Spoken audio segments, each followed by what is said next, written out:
guys, now y'all know I've been in this industry for quite a bit of time, and I've seen some of the best and the worst of the worst when it comes to designs and having a successful event design business. Now, through the years, I've had my fair share of victories and triumphs, and you know how it is when you're out here in these streets trying to be a boss. You go through your ups and you go through your downs, right? Well, I got something for those of you who are just getting deep into this draping thing. I'm going to give you my 5 top don'ts for having a successful draping business. Not only will I suggest what not to do, I may just have the perfect solution for you, right? I'd hate for you to be out here guessing on what to do next. My name is Precious Stevens and they call me the Draping Queen. I teach new and aspiring event designers how to attract higher paying clients so they make more money doing what they love, which is premium draping, of course.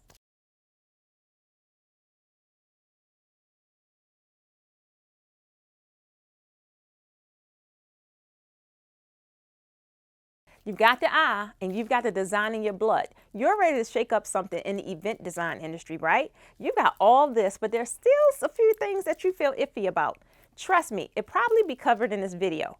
Before I get into these don'ts, do me a favor by clicking the subscribe button and hitting the notification bell so that you always have access to the latest and greatest in the world of premium draping. All right, now that the housekeeping is done, let's get into these 5 don'ts. Number 1, don't buy cheap material.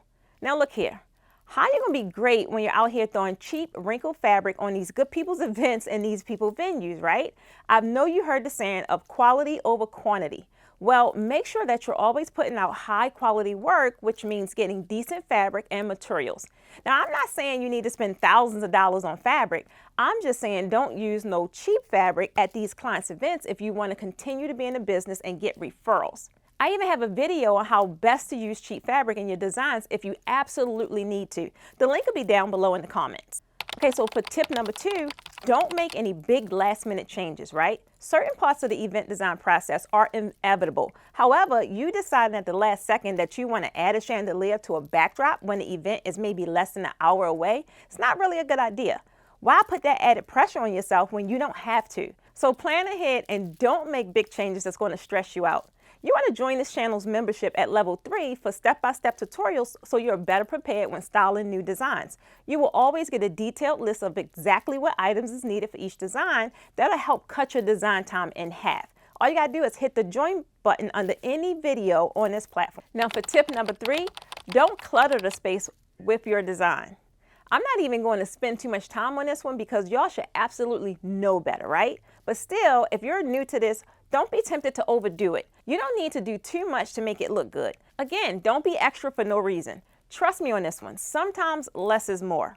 I'm trying to make sure that you get repeat clients, not the one and dones. So for tip number 4 is don't try to achieve the same designs that you see some of my students create with that cheap old photography stand. I'm not saying that you can't use it, but what I will say is that we use a lot of fabric and this unit just simply can't hold it. So do yourself a huge favor and invest in a good heavy duty system.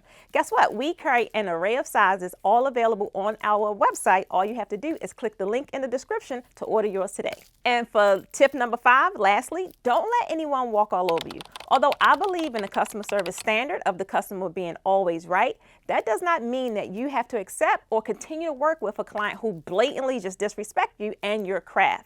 If you're bringing them quality and professionalism, then they need to return that favor, right? If they don't, guess what? Then kindly return their deposit and exit stage left. Your sanity is important, and I assure that you will find another client who is appreciative of you and your services. Don't allow the drama into your life or into your business. So if you're not well versed in enforcing boundaries, no worries. Guess what? Because I got you. You want to grab my letter template, which helps you maintain professionalism while also protecting your peace. You can grab those letters below. So there's your 5 don'ts for being successful in this draping business. If you like this, then guess what? You're going to love my Draping Plan to Profit 2-day master seminar, because in 2 days, I'll teach you everything you need to know to charge top dollar in your draping business and start making the money you deserve. The link to that seminar is in the details below. So make sure you check it out when you're ready to start making some real coins. Deal?